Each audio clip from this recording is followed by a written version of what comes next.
Moi, j'ai deux annonces à vous faire. D'abord, ce soir, Ouchang, par son travail, va clore le cycle sur la jouissance que nous avons mené jusqu'à aujourd'hui. Et ensuite, également, nous allons dire au revoir à cette agréable maison qui nous a accueillis pendant de nombreuses années, mais qui, pour des raisons qui concernent un petit peu le confort de notre public, à part l'année prochaine, les conférences se passeront ailleurs. Nous ne pouvons pas dire où pour l'instant, parce que plusieurs salles sont en négociation, et par contre, vous trouverez sur le site, et puis on se le dira, le lieu qui a été choisi. Il y a quelques bonnes salles au centre de Paris, confortables, et dans lesquelles je pense on sera bien, et vous serez peut-être mieux assis. Mais encore merci aux personnes qui nous ont donné ce lieu, qui nous ont offert ce lieu. Et puis la deuxième information que je voudrais vous donner, c'est le travail que nous allons engager pour l'année prochaine. Alors, le thème qui a été choisi, c'est la psychopathologie de notre hypermodernité. Ce thème, qui est un peu dans l'air du temps, tentera de baliser, si vous voulez, un certain nombre de troubles et de désordres somatiques et psychiques engendrés par ce que nous voyons tellement envahir notre actualité, c'est-à-dire cette loi du marché qui est anonyme et omniprésente et qui bouscule nos subjectivités. Voilà. Alors, on pense parler rapidement des addictions de toutes sortes qui sont en inflation très grande, parler du trouble dans le genre, parler du malaise dans la transmission, du malaise dans la procréation, du malaise dans la bioéthique, enfin beaucoup de malaise dont on essaiera de comprendre les ressorts et de comprendre surtout les effets sur nos subjectivités. Voilà, je crois que c'est tout. Il manquera... Alors, non, j'oublie une chose, c'est que c'est Paul-Laurent Assouline qui a accepté d'ouvrir ce cycle de conférences. Il l'ouvrira le 11, je crois que c'est le 11 octobre. Je regarde mes dates pour m'en assurer. Le 11 octobre.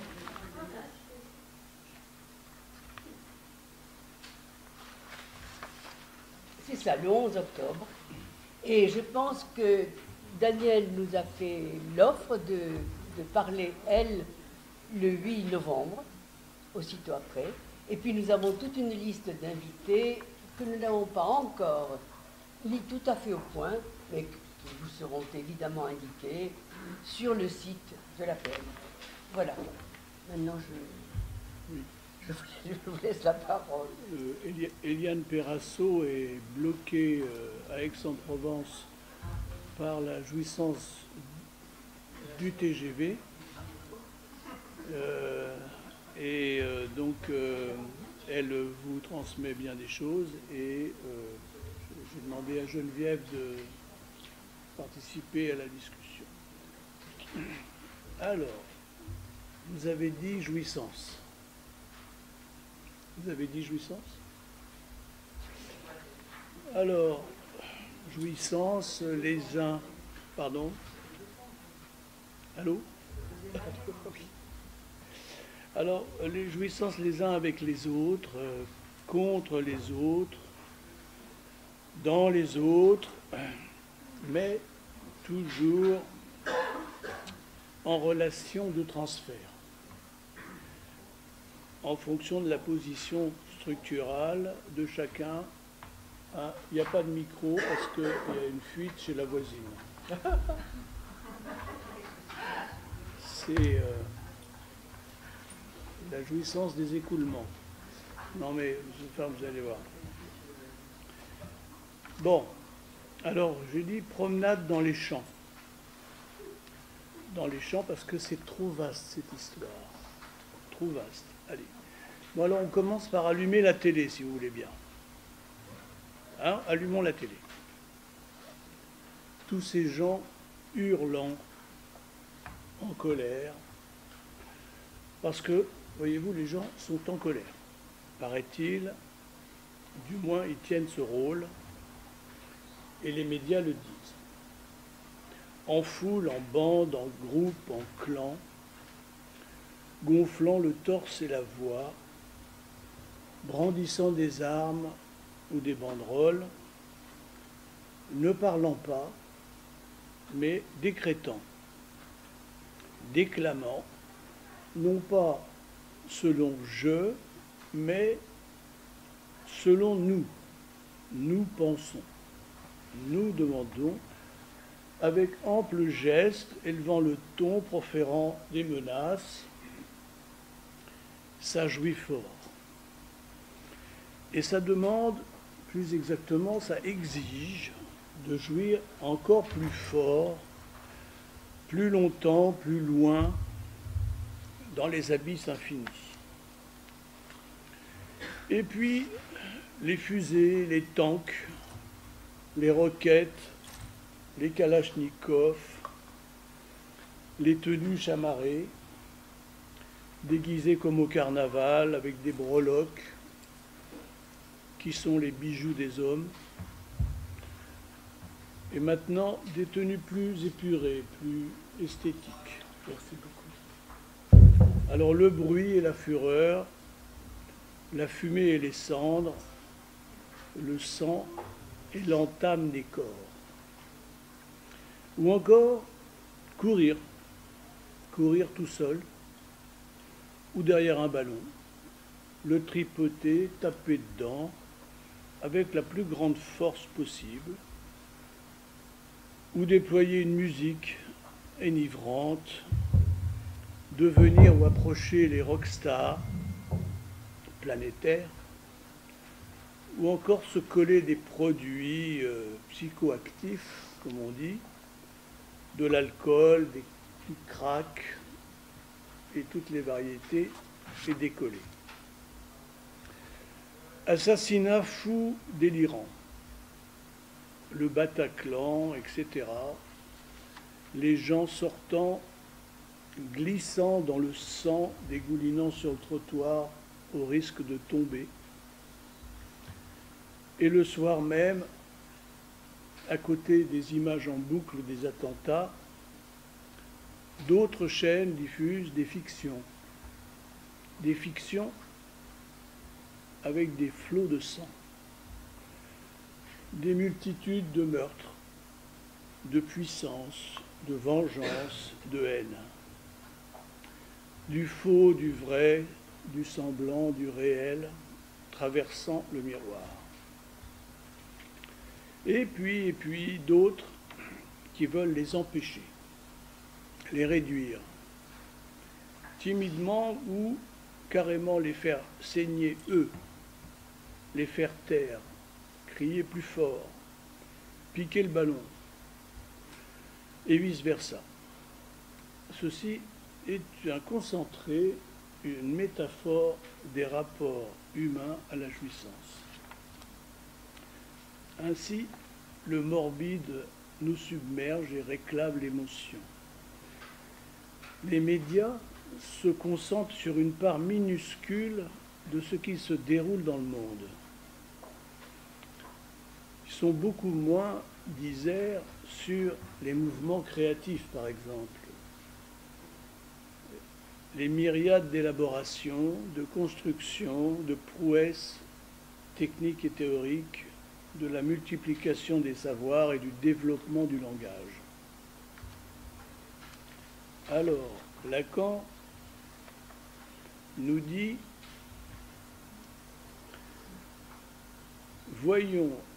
nous voyons à quel point cela a de l'intérêt pour nous, analystes, que s'il y a quelque chose qui est à faire dans l'analyse, c'est l'institution de cet autre champ énergétique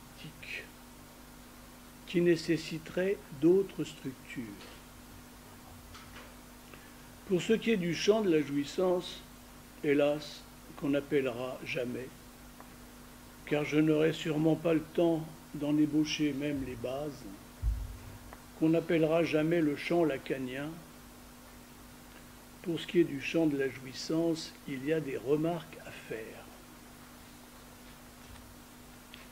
Alors, ce terme de jouissance traverse les textes analytiques et se décline très largement.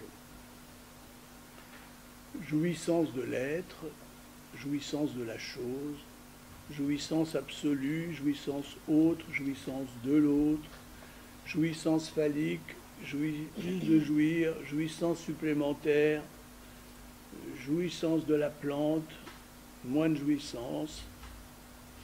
Est-ce clair? Il y a des remarques à faire, dit Lacan. Après cet énoncé d'insuffisance, de regret, qui bizarrement n'apparaissent pas dans certaines transcriptions. Dans certaines transcriptions, c'est pas mis, tu n'appelleras jamais, mais je l'ai souhaité. Bon, enfin, c'est pratique. On peut prendre n'importe quel terme, on arrive toujours à la jouissance.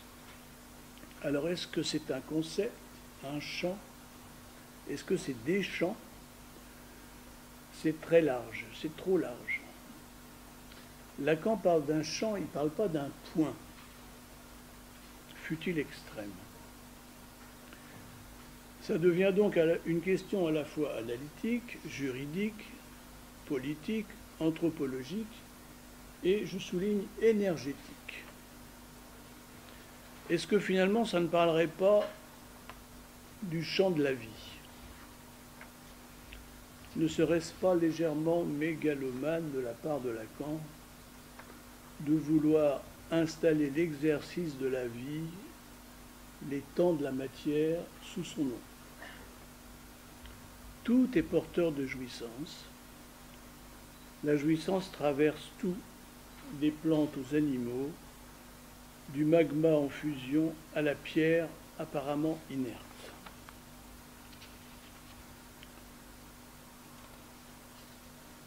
Parce que, quoi qu'on en pense, ou qu'on n'y pense pas, tout élément de la matière à des degrés divers, à des vitesses variables, fait mouvement vers moins de jouissance. Échapper un peu, beaucoup, passionnément, et toujours davantage à la jouissance. Ne serait-ce pas par notre nombrilisme je sais pas quoi, que nous ne l'appréhendons pas. Il faut bien s'apercevoir aussi que nous travaillons avec des principes et des concepts très grossiers, simples. Des concepts comme idéaux, déclinés à l'infini. Ce à quoi justement tentait d'échapper Lacan. Donc ces idées demandent à être affinées et complexifiées à travers des échanges véritables qui manquent cruellement dans le milieu analytique. Le concept, ou plus exactement le champ ou les champs, sous le titre de la jouissance, constitue finalement un magma informe et confus dans lequel nous mettons tout, n'importe quoi et le reste. Comme nous faisons d'ailleurs avec le réel lacanien ou la pulsion de mort freudienne. Ce qui indique déjà que ces trois notions sont intriquées. Cependant, toutefois, malgré ces variétés, persiste une direction fondamentale de la jouissance, comme un absolu, un effacement, un retour vers l'inorganique, l'archaïque ou encore le rien.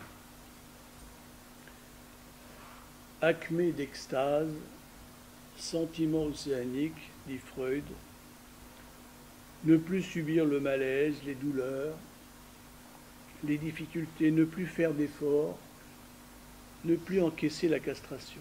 Enfin, le repos. entre l'acmé et la mort, l'extase et l'anéantissement. De là, un principe général tout de même énoncé par Freud et précisé par Lacan: le principe de plaisir fait limite à la jouissance. Reste à préciser ce qui est mis sous l'énoncé de principe du plaisir, de plaisir, mais également le terme de la limite, qui s'avère complexe, un littoral, un bord entre deux états, entre deux matières. Donc, une direction fondamentale, mais avec toutes ces déclinaisons indiquées par Lacan lui-même, nous voyons comme un continuum discontinu, un gradient. Un gradient, et Lacan regrette de n'avoir pu aller plus loin dans ces différenciations. Donc il sous-entend et propose littéralement une déclinaison de différence selon des positions spécifiques quant à ce qui concerne la jouissance. Alors Lacan a timidement avancé quelque chose sur la jouissance du lys des champs. L'imaginant peut-être sans limite, disant qu'il n'y a que lui qui pense à de telles choses. Oui, dès l'Antiquité, on parlait de ça déjà. Et on peut considérer que la jouissance des plantes n'est pas non plus infinie, que les plantes pratiquent une échappée à la jouissance. Parce que les plantes ne sont que sexualité, dit une biologiste.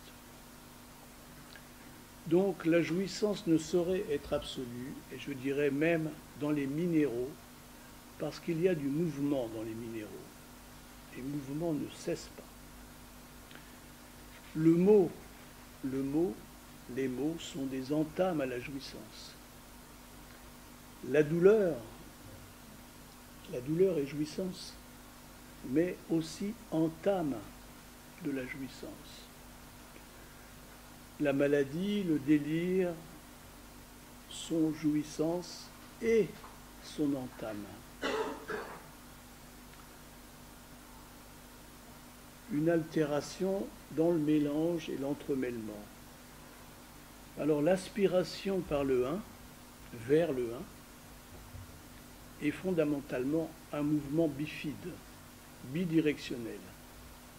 Aller vers le un et s'en échapper.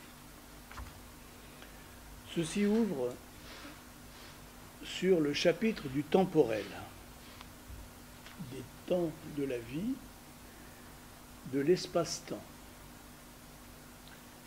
Il y a des années, des jours, des moments de rien, ou de pas grand-chose, mais une minute d'analyse ou une rencontre peut changer la vie et s'inscrire ou pas. Un jour d'échapper hors de notre cadre paraît avoir duré une semaine. Comme la masse de la matière, le temps se distend, s'expand et se dilate. Il est multiplié.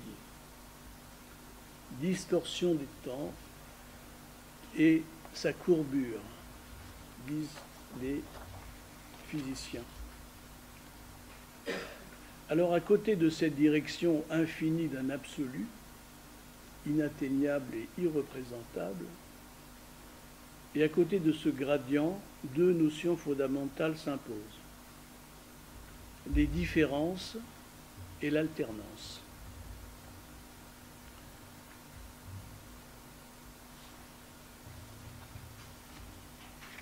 Ce qui est produit, comme je disais, par la rencontre selon les avatars du transfert. On peut faire la liste infinie de toutes les différences qui nous traversent et qui traversent le monde. Et la psychanalyse en indique les deux paradigmes majeurs sous le titre de la sexualité et de la mort. La névrose, elle, que nous représentons là provisoirement par la névrose obsessionnelle, qui est mieux nommée selon le terme de névrose de contrainte. Contrainte de quoi? Contrainte de séparation.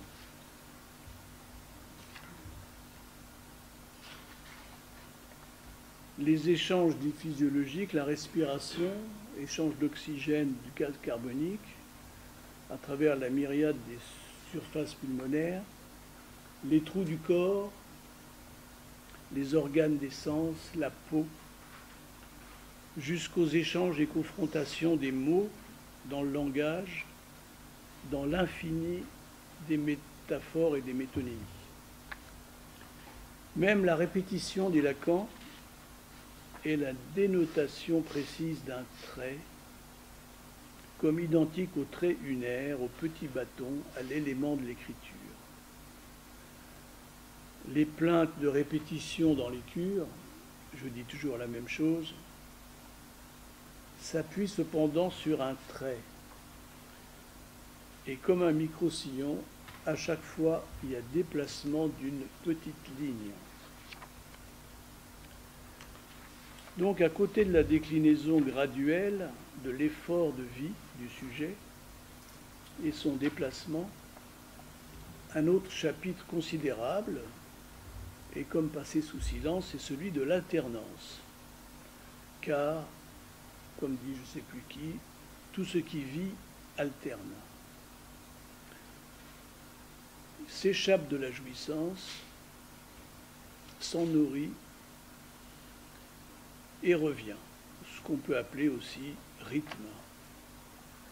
Alors la vie est composée de ces éloignements, de ces déchirures, de ces retours, une espèce de fordat, castration et réintégration du moi imaginaire, se sustenter du réel et relancer l'organisation. L'évolution du monde apparaît consister dans l'éloignement progressif d'une jouissance indéfinissable avec un grand J, à laquelle les mots manquent, et que l'on essaye d'approcher en disant tellurique, abyssal, etc.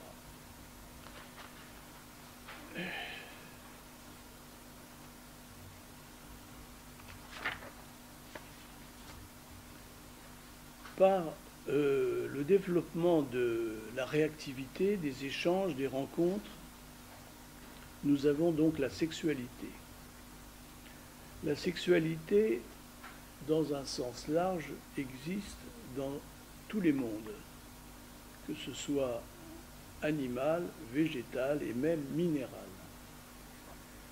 Mais cette sexualité est tissée chez le par-l'être à un autre étage par la sexualité du langage que l'on pourrait appeler une néosexualité, de rencontres aux ressources décuplées, illimitées, d'échanges et de fécondité créatrice, sortie décuplée de l'endogamie. Malgré son leurre habile, la sexualité est infiniment sortie de la jouissance.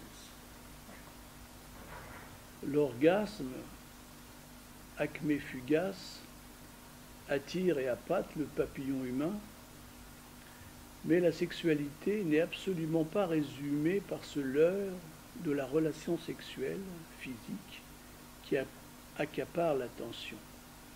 La sexualité, c'est fondamentalement le croisement, la rencontre, la métaphore de différence. Et l'orgasme, une concrétion, une concentration de la jouissance, témoin justement de son amenuisement dans un temps court et restreint, au cours duquel il semble qu'il faille céder pour permettre au sujet de redémarrer. Nous pouvons citer également un certain nombre de différentes façons de retrouver cette demeure archaïque. Le sommeil, alternance majeure chez tout être vivant, certaines drogues, par exemple ce qui est à la mode, le binge drinking, qui est une concentration ébrieuse majeure qui permet d'atteindre à une profondeur de jouissance hors des difficultés et des dangers du sexuel. Ainsi, par le mouvement constitutif de sa structure, le sujet s'empêche sans cesse d'atteindre à la jouissance. Pour paraphraser autrement, le sujet ne cesse pas de s'écrire. Tourné vers le travail forcené, le tripalium, le labour harassant de travail du sujet pour entamer la jouissance et le transformer selon le principe de plaisir en décentrement, sublimation, création et découverte, avec le paradoxe de rechercher encore et toujours la jouissance qui pousse dans l'autre sens. Mais le sujet est aussi non seulement acharné à empêcher sa jouissance, mais à empêcher la jouissance de l'autre, de son prochain, d'atteindre la jouissance, et fait tous ses efforts pour le bloquer, pour l'arrêter, le contraindre, l'enfermer, le neuroleptiser. Ainsi, les relations sociales, familiales, les conjoints collés, mais retenus, sinon bloqués, qui se répriment les uns les autres. Insuffisance et excès de la castration, ce qui va si loin que dans les excès névrotiques, certains ne laissent pas l'autre sujet pratiquer l'alternance et se réfugier dans le sommeil, par exemple.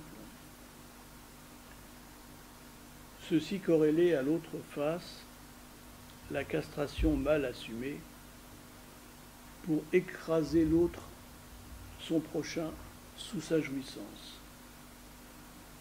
L'essai d'être père de la horde, le maître, prolongement et avatar fou et délinquant de l'archaïque lutte prédatrice et son cortège unaire et totalitaire, barbare et meurtrier.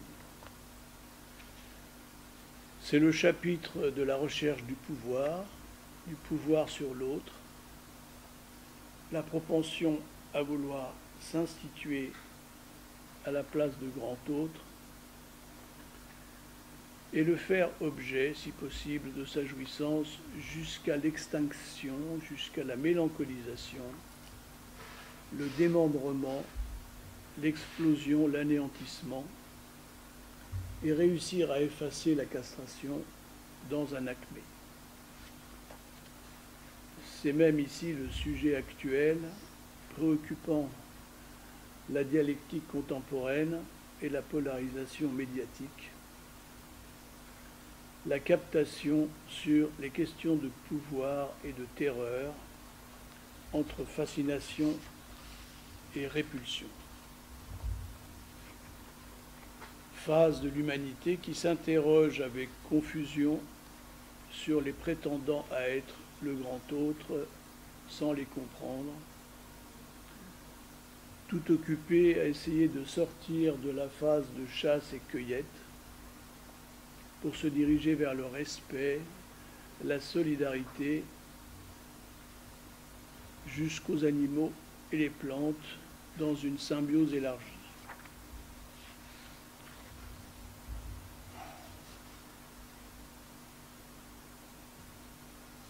Comment tenir, posséder, s'approprier l'autre?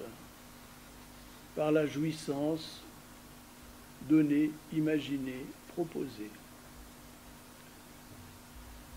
On s'appropriera ainsi les moyens majeurs permettant de bloquer les besoins primaires, l'eau, le sel, la nourriture, la circulation physique ou celle des idées et des mots.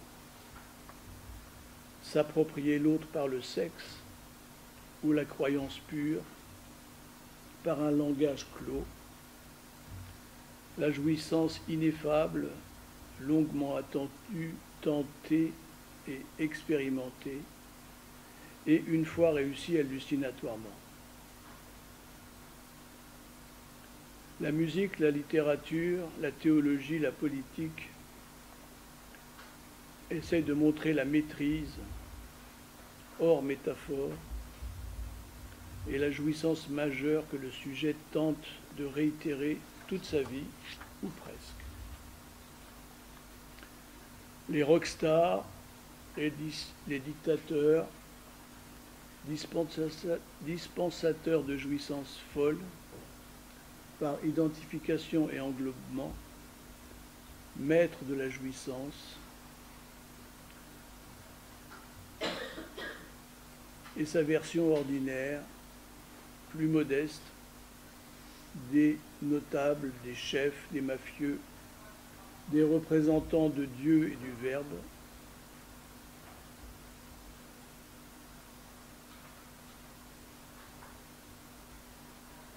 bien sûr, peu de psychanalystes en sont atteints, mais l'évolution du monde indique nettement sa sortie hors de la jouissance folle à travers le langage. Voilà.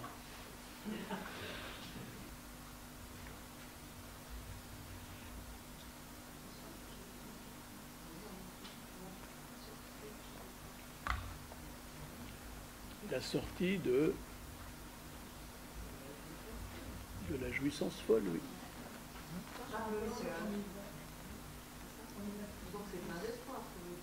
Ah bah totalement.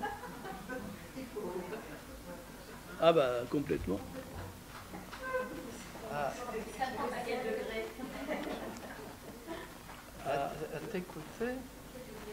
t'écouter, j'entendais quelque chose de l'éternité. C'est-à-dire quelque chose qui est là tout le temps, qui revient continuellement, pareil, sauf qu'il y a des quantités. Tu as commencé d'ailleurs avec les quantités au départ, c'est-à-dire toute la jouissance déferlante actuelle, avec le terrorisme et tout. Et puis la jouissance, ma foi, qu'on a tous tout le temps, comment on nous la récupère, comment l'État, comme dirait Freud, nous met des taxes sur le tabac, enfin met des taxes sur nos jouissances, quoi, voilà. Et j'avais l'impression comme ça d'entendre, et d'attendre que cette quantité qui est là, absolument épouvantable, en fin de compte, ton espoir, c'est que tout ça, ça va revenir dans l'éternité, avec un petit tour, quoi, comme dit Lacan, le réel va s'ébrouer, et puis ça va revenir à la même place. Quelque chose comme ça, mais avec quand même une alternance et un écart, parce que tu as bien montré l'alternance. Donc j'entendais ça, c'est très beau ce que tu as fait, c'est très poétique aussi, tu vois, tu m'emmènes là dans quelque chose, je vais regarder petit à petit mes notes. Geneviève, tu as peut-être... Non, je n'ai rien préparé. Moi non plus, j'ai rien préparé, parce que je ne savais pas ce qu'il allait dire. Non, mais tu savais quand même depuis quelque temps que tu étais disputante. Quand ah même, oui, mais de quoi? Ça travaille un peu quand même. De quoi? Donc je suis étonné, comme tout chacun, je veux dire, sur le texte. Oui, Eliane Perrasso n'est pas là parce qu'elle est bloquée par la jouissance de je ne sais quoi. Elle est bloquée par les grèves à Aix-en-Provence. Alors, il y a... Tu as parlé du collectif aussi au début. Le début m'a marqué tellement c'était violent, tu vois, de ce qui se passe à l'heure actuelle. Oui. Tu as parlé du collectif, ce qui m'a fait penser naturellement à l'individuel. Le collectif, ça renvoie sur l'individuel. Et en ce moment, il ne fait pas bon d'être un individu. Il vaut mieux penser avec le collectif et surtout pas penser de manière personnelle. Il n'en est pas question. C'est quelque chose d'un peu comme ça qui se passe. Tout le monde Oui. dit les mêmes choses, quoi. Il n'y a pas d'amalgame, une bien-pensance, quoi. Pour pas faire de vagues, quelque chose comme ça. Sur le collectif où tout le monde s'arrange un petit peu pour... Bah, c'est-à-dire que l'attention, elle est portée sur certaines choses. Elle est concentrée là-dessus. Mais c'est le débat, c'est la dialectique actuelle, le travail là-dessus. Mais ça ne résume pas l'ensemble de ce qui se déroule. Je disais, la création, les découvertes, le développement hallucinant du langage. Dont les médias et les consciences sont polarisés sur certaines choses, là, actuellement, à développer, à dépasser, à digérer, mais ça ne résume absolument pas. On est la tête prise là-dedans, mais enfin, ça ne résume pas le mouvement de l'évolution et de la vie du tout. Parce que si on regarde le mouvement de l'évolution, ça, je parle des minéraux, des végétaux et des animaux et du par-l'être, et bien là, c'est là aussi impressionnant de sortie de la jouissance. Mais là, nous sommes polarisés sur certains problèmes et on a du mal à s'en évader, quoi. J'ai pas parlé d'évolution, hein, j'ai parlé d'éternité. Donc tu vois un petit peu, c'est pas pareil. C'est-à-dire, j'avais l'impression d'une description. Tu décris beaucoup les choses, donc d'une description, et que un petit peu comme Paulan, quand il arrive sur un champ de bataille et puis qu'il dit tout simplement ce qu'il voit, quoi. C'est une description d'une certaine façon qui est là, et que ces images que tu as pu faire sortir par des métaphores souvent sont un petit peu celles qu'on a vues hier, aujourd'hui et demain. Voilà ce que je voulais dire. Tu vois, il y a quelque chose comme ça qui m'arrivait du texte. Je ne dis pas que tout ton texte parle de ça, hein, loin de là.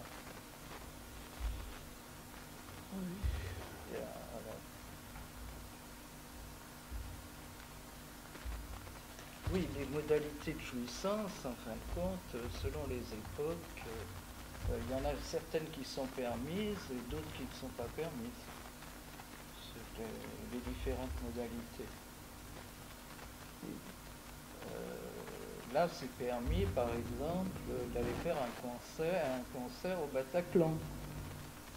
Un concert avec quelqu'un qui raconte quand même des choses graves par rapport à la République, par rapport à l'islam, aux islamistes plutôt, enfin au mouvement. Donc il y a une modalité comme ça de jouissance que notre Premier ministre est tout à fait d'accord avec cette modalité de jouissance, c'est d'aller au Bataclan faire un concert avec quelqu'un qui traite la République, qui traite les laïcards et qui n'est absolument pas d'accord avec la République. Donc les modalités de jouissance ne sont pas les mêmes. Je t'entraîne peut-être dans un endroit où tu n'as pas envie d'aller. Si. Non, mais c'est peut-être un peu métaphorique, mais la jouissance, elle est nettement travaillée. On s'éloigne toujours davantage d'une jouissance que, je ne peux pas dire quoi, mais abyssale, pour aller vers une organisation qui se trouve particulièrement dans le langage.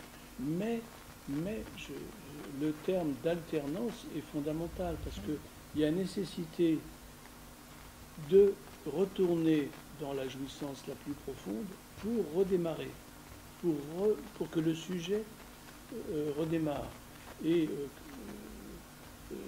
un truc simple, c'est le nictémère du jour et de la nuit.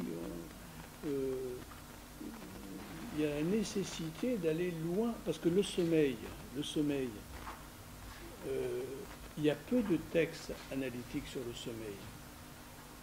Freud, dans je ne sais plus quoi, parle du sommeil et du rêve, mais en fait, le sommeil ne tient qu'une page, et le reste, c'est le rêve. Mais ça n'a rien à voir. Pardon ? Dans l'esquisse.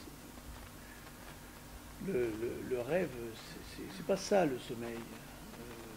C'est effectivement des fonctions très particulières, le sommeil et le rêve. Les deux apparaissent essentiels et indispensables, d'ailleurs, les deux. Mais le sommeil,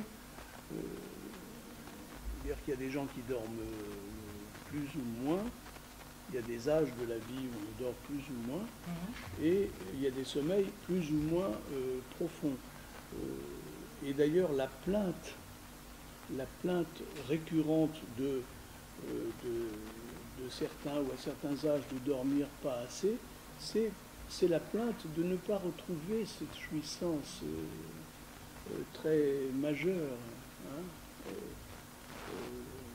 Mais il y a la nécessité, malgré tout, de cette alternance. Alors, je ne sais pas si le sommeil permet quoi, qu'est-ce qu'on met sous le terme de jouissance à ce moment-là.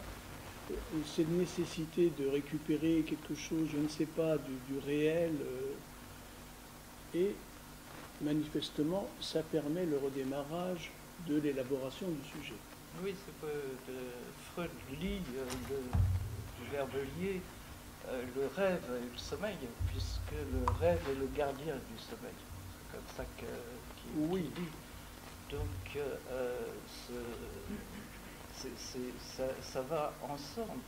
C'est-à-dire que on a empêché, hein, il y a eu des expériences où on empêchait les gens de dormir, mais on les coupait quand il y avait des pointes où ils rêvaient. Et on s'est aperçu que plus on coupait dans les rêves, plus la personne elle devenait un vrai chou-fleur, quoi, à la fin. C'était absolument pas possible. Donc je pense que c'est vraiment démontré que le rêve est le gardien du sommeil. Je voulais dire quelque chose et puis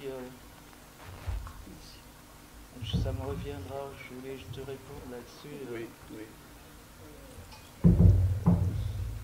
Merci. Et d'abord, les minéraux. Les minéraux nous paraissent inertes. Or, à l'intérieur, il y a un incessant balai de mouvement de ce qui constitue. C'est pour ça qu'on a. Lacan, déjà, il parle de l'énergie. Ça bouge là-dedans. La vie et la sexualité ont des définitions restreintes. Mais la vie a une définition restreinte depuis le XIXe siècle.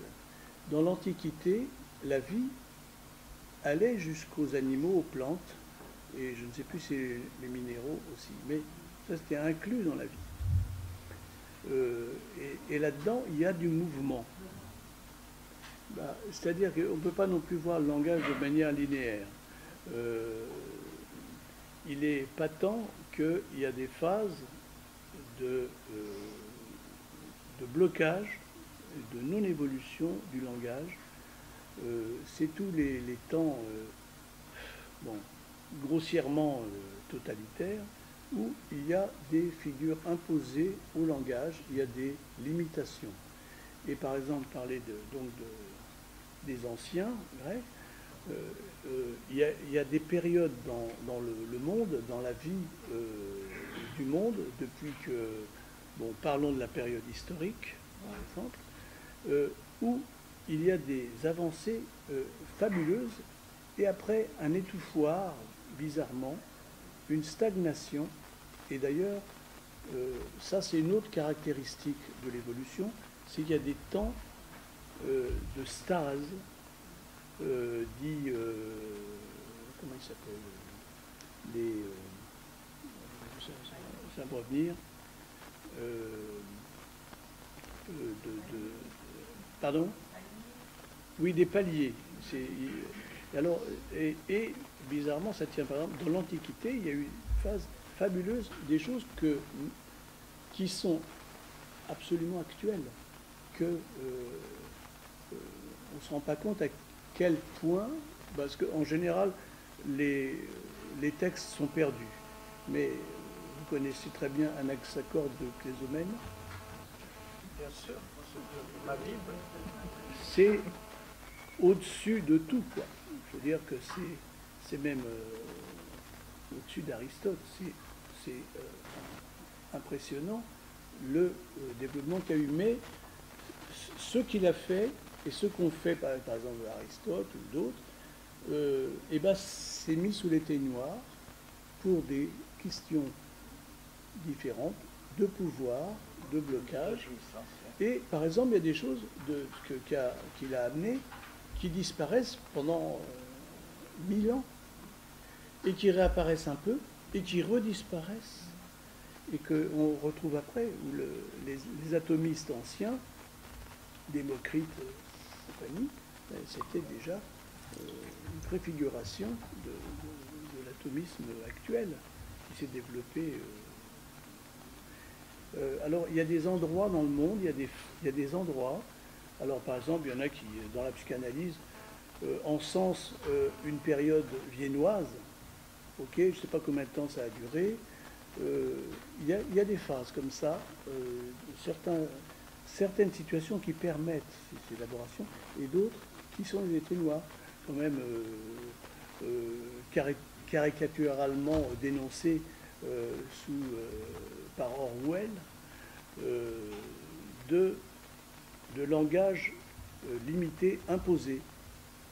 Et là, nous en sommes tous atteints, chacun et son code. Le moralisme actuel est une autre forme de ces blocages. Il y a des mots interdits, il y a des concepts interdits, et l'ouverture est interdite à l'élaboration, à la découverte, à la création. Et bon, il y a des temps historiques, des lieux qui permettent cela. Et vous dites le langage. Alors, si vous pouvez vous représenter un petit peu le langage de nos ancêtres d'il y a seulement un siècle. Il y a des enregistrements même sonores. Écoutez les voix, ce qu'ils disent, leur péroraison, mais on est là à une distance sidérale de l'actuel. Là, en ce moment, depuis, je ne sais pas, deux siècles, là, on a quelque chose qui se développe à la fois dans les concepts, dans les techniques, dans les termes. Les termes, il y a une profusion d'élaboration de termes qui, en même temps, de création de termes. Et ce que je dis, c'est que par le langage est essentiellement métaphore. Et la métaphore est infinie. Et elle permet potentiellement, elle est potentiellement infinie. Alors ça, évidemment, ça a été la découverte il y a un siècle, où un type qui n'a même pas publié a séparé le sens de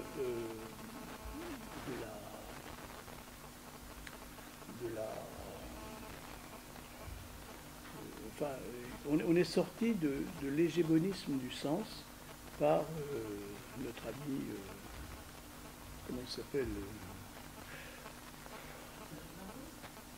oui, sont sûrs, il a fait 5 leçons à la fin du 19e siècle, il n'a même pas publié, où il a vraiment retiré l'hégémonie du sens, ce qui a permis à pas mal de gens et à Lacan de développer intensément cette question métaphorique.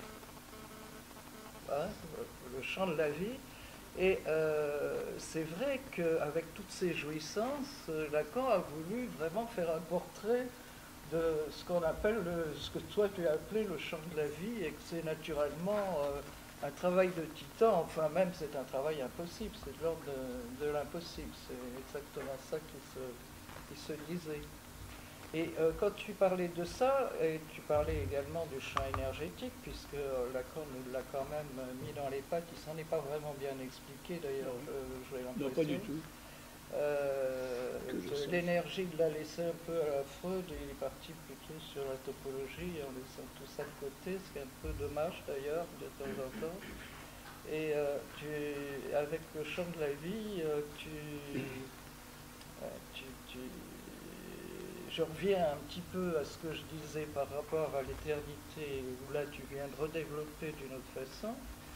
C'est-à-dire que oui, il y a des paliers, pour reprendre le terme là, et en fin de compte, ça revient. Alors est-ce qu'on peut dire vraiment que c'est une évolution? Parce qu'on a l'impression qu'une évolution, ça continue, oui, et que ça ne revient pas. Et je trouve justement, avec ce que tu introduis par rapport au temps, qu'est-ce que tu as introduit par rapport au temps? Non, il y a quelque chose de tout à fait distorsion, la distorsion du temps, tu vois, qui va avec ce que tu dis là sur le langage, la distorsion du temps. Puisque, en effet, il y a des moments, des temps dans l'histoire où certaines choses ont été parlées, où la pensée a pu créer des choses humaines de toutes bien, enfin bien pour nous, ou de l'art, des beaux tableaux et tout. Et après, il y a une espèce de régression de la signification de la pensée, de ce qu'elle pouvait dire à ce moment-là, et qu'on aurait pu dire, mais si on l'avait gardée, on serait enrichi aujourd'hui d'elle plus de ce qu'on a de chaque fois. Mais non, ça ne se passe pas comme ça. Bizarrement, on est de temps en temps réenrichi par les pensées anciennes, comme tu l'as bien fait entendre. Donc c'est en effet avec avec ce temps comme ça, l'évolution, on peut parler en effet d'évolution à ce moment-là. Oui. Alors, et puis d'ailleurs, tu as mis du binaire là-dedans évolution pour expliquer vers quoi? bifide. Évolution vers quoi? Évolution vers...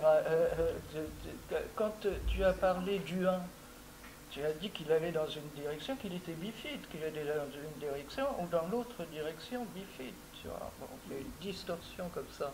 Bon, moi j'ai les nœuds borroméens dans la tête de la topologie, alors ça c'est pas tout à fait linéaire comme Duchamp nous le fait entendre, mais enfin c'est très compréhensible, cette histoire de distorsion de temps et de bifide, de deux points comme ça, où on va d'un côté et de l'autre avec le temps qui...